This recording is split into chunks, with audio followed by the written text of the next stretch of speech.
आज की इस वीडियो में I will be teaching you about organizational behaviour theories. In last video, I have taught you about the classical theories of organizational behavior. And classical theories में हमने पढ़ा था scientific management theory, administrative theory and bureaucracy theory. And आज की इस video में I will be telling you about two theories. एक तो है neoclassical theories, जिसके अंदर आएगा Hawthorne effect theory, human relation approach and behavioral science approach. And third one is modern organization theory. इसमें है system approach, contingency approach and McKinsey 7S framework. सबसे पहले हम स्टार्ट करते हैं नियो क्लासिकल थ्योरीज के साथ। जब हमारी क्लासिकल थ्योरीज इन्वेंट हुई उस टाइम पे साइंटिफिक थ्योरी थी, उसने एनालाइज किया हमारे वर्कर्स की एक्टिविटीज को, किस तरीके से हम अपने वर्कर्स की एक्टिविटीज को फोकस करके ज्यादा अच्छे से उन प्रोडक्टिविटी कर सकते हैं, या how we can effectively and efficiently achieve our goals by analyzing our workers' activity. Then administrative and bureaucracy theory ने focus किया managerial activities के ऊपर कि कौन से principles हैं, कि जैसे unity of direction है, hierarchy है, and scalar chain है, कि किस तरीके से हम जो हमारे मैनेजमेंट के प्रिंसिपल्स हैं उनको प्रॉपरली फॉलो करके उन पे काम करके हम अपनी ऑर्गेनाइजेशन की जो प्रॉफिटेबिलिटी है और काम करने की एफिशिएंसी है उसको इंक्रीज कर सकते हैं। लेकिन ये दोनों ही थ्योरीज एक चीज भूल गई कि जो मेन फोकस है of all the organization, of all the works and everything, main focus है दैट इज इंडिविजुअल। अगर हम इंडिविजुअल को स्टडी करते हैं, अगर हम इंडिविजुअल के बिहेवियर, उसकी परसेप्शन को स्टडी करते हैं, वो क्या अफेक्ट होता है उनको, क्यों उनकी प्रोडक्टिविटी डिक्रीज हो रही है, या क्या उनसे ऐसे रीजंस हैं कि उनकी प्रोडक्टिविटी इंक्रीज हो रही है। जो हमारी क्लासिकल थ्योरीज थी, क्लासिकल थ्योरीज ने स्टडी सब कुछ किया, लेकिन उन्होंने क्या किया, उन्होंने हमारे जो मेजर एलिमेंट है ऑफ ऑर्गेनाइजेशन, जो मेन एलिमेंट है, उस एलिमेंट को वो प्रॉपर्ली एनालाइज करना भूल गए। न्यू क्लासिकल थ्योरीज उसके बाद इन्वेंट हुई and this theory tries to find out the factors that affecting the working of an organization, कि ऐसे कौन से कॉजेज हैं, ऐसे कौन से रीजंस हैं ह्यूमन बिहेवियर के जो एक ह्यूमन को, एक इंडिविजुअल को अफेक्ट करते हैं व्हेन दे आर वर्किंग। ठीक है, new classical theories is comprises of human relation theory, Hawthorne effect theory and third one is behavioural science theory. सबसे पहली थ्योरी है न्यू क्लासिकल की इज हॉथॉर्न इफेक्ट थ्योरी। ये वाली थ्योरी कंडक्ट हुई थी शिकागो में by western electrical companies Hawthorne plant, और ये वाली तो थ्योरी थी वो ह्यूमन बिहेवियर के ऊपर कंडक्ट की गई थी, that how human behavior affects in different work situations and how human behavior affect the individuals or the team in given work situation. This experiment was conducted by Elton Mayo, और इस study का जो and result था वो ये था कि सिर्फ और सिर्फ physical condition of a certain situation, of certain circumstances ही सिर्फ एक इंडिविजुअल को अफेक्ट नहीं करता, इसके अलावा अगर उसको एक एडेड अटेंशन मिल रही है, if the individual is being recognised for all the work he is doing, if he is feeling that he is somebody to और someone very precious to the organisation, if he is being given good remuneration and good perks after he gave his best, और अगर उन्हें sense of belongingness है company में, organisation में, तो ये उनके ह्यूमन बिहेवियर को ज्यादा अफेक्ट करता है, जिसका सीधा असर है वो उनके काम के ऊपर होता है। हॉथॉर्न इफेक्ट थ्योरी के बाद आता है सेकंड हमारा human relation approach.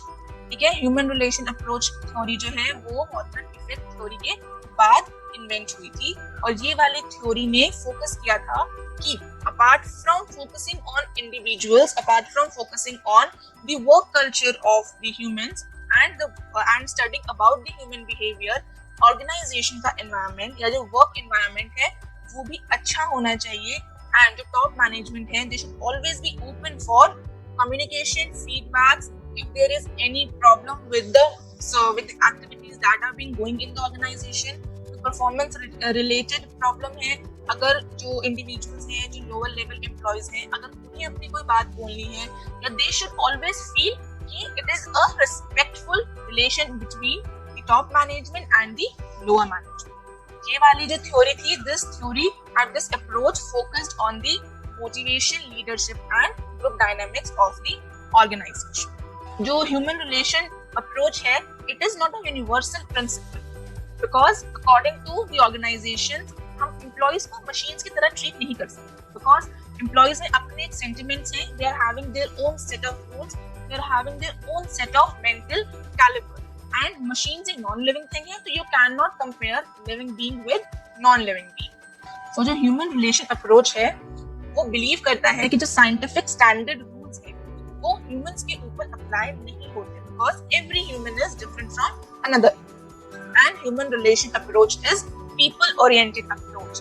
It is for people, for the employees, for the individuals of the organization. हमारी थ्योरी है behavioural science approach. This approach considered organization as a social technical system.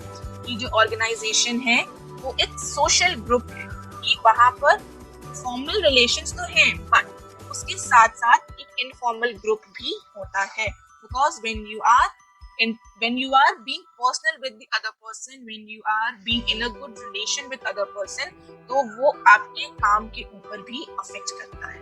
तो behavioural science approach किस पे stress करता है? It stressed on the group और organisation behaviour of the individual. इसके बाद जो हमारी थर्ड ऑर्गेनाइजेशन बिहेवियर की थ्योरी है that is modern organisation theory. ये वाली थ्योरी 1950 में ओरिजिनेट हुई थी and this is the combination of various features of classical as well as behavioural models.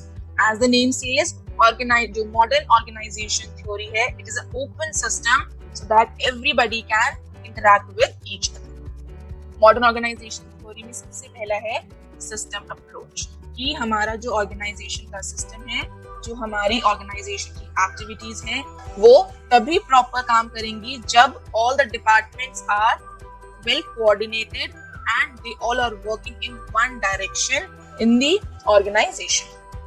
Second है इसमें contingency approach. Contingency approach is based on the premise that situation dictate managerial actions. Contingency approach says different situation calls for different approaches. जब भी हम कोई भी approach apply करते हैं तो वो अप्रोच जो है वो किस पर डिपेंड करती है कि काम का नेचर क्या है, कितने लोग इन्वॉल्व हैं और किस टाइप की सिचुएशन है. सो कंटिंजेंसी अप्रोच यही कहती है कि it should be situation dictated, not action dictated. And the last theory is McKinsey's 7S framework. Do business consultant team Waterman and Peter उन्होंने McKinsey 7S framework का मॉडल डेवलप किया था. ये दोनों ने management by working around and in search of excellence model भी develop किए थे. McKinsey 7S framework was a strategic vision for groups to include businesses, business units and teams. And 7S में क्या क्या आता है? Structure, strategy, system, style, skills, staff and shared values. कोई भी अगर आपको इस टॉपिक से रिलेटेड क्वेश्चन है, कोई क्वेरी है, आप नीचे कमेंट बॉक्स में हमें लिख सकते हैं. Just keep studying. Take care.